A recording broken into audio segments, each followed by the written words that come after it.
Amy, that situation in Tallahassee is, of course, leading to so many new conversations about how to talk with our children in the aftermath of a tragedy just like this. For many parents, it can be a big challenge to navigate this topic and, of course, the many emotions that come with it. So joining us now is Shantala Boss. She is a licensed mental health counselor, joining us this morning very last minute. Thank you for joining us, Shantala. Thank you for having me, Stephanie. So top of mind today, I think, for any parent is that your child may go to school today and hear from a friend that so-and-so's brother was at FSU or whoever it is and say, Mommy or Daddy, what is the shooting and what's going on? How do you respond? What's the right thing to do? Well, news travels fast for kids. We can't shelter them like we used to be able to.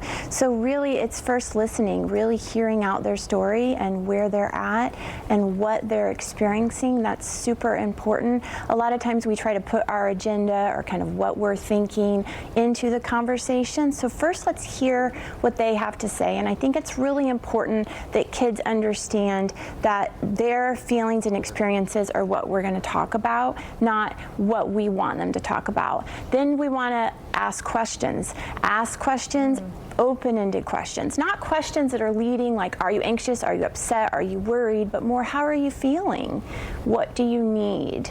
And then we're going to provide support. So that's LAP, that's my acronym for today. Provide support based on their specific needs. That makes it so easy to understand and to remember too, Shantala.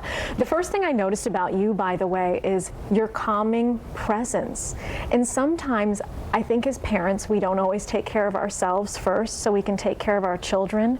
What should we be doing as, either grandparents or aunts and uncles out there too, any family members, to kind of make sure we're in check before we talk to our kids?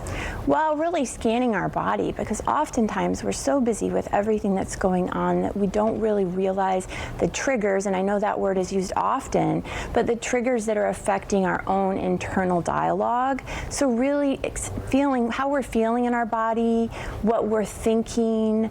A lot of times we need grounding exercises with the five senses, like what can we see, what are we feeling, what are we hearing.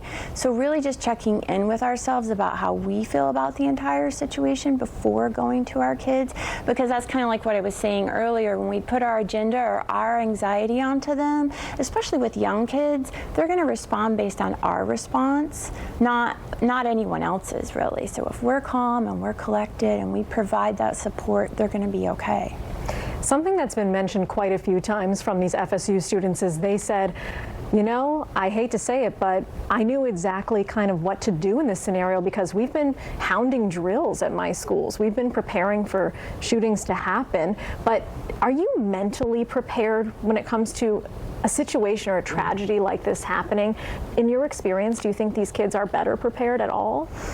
Maybe in the aftermath a little bit, maybe in the moment, because they have clear directions about where to go, what to do. So it's kind of a survival instinct, but definitely not emotionally. I did listen to the interview with the young lady that had seen the shooter shoot someone, and even her reaction and the way she kind of said she didn't even know what she was seeing. It's such a shock because it's not like it's anything you've ever seen before, hopefully not. Right. So we're never prepared for these things, truly.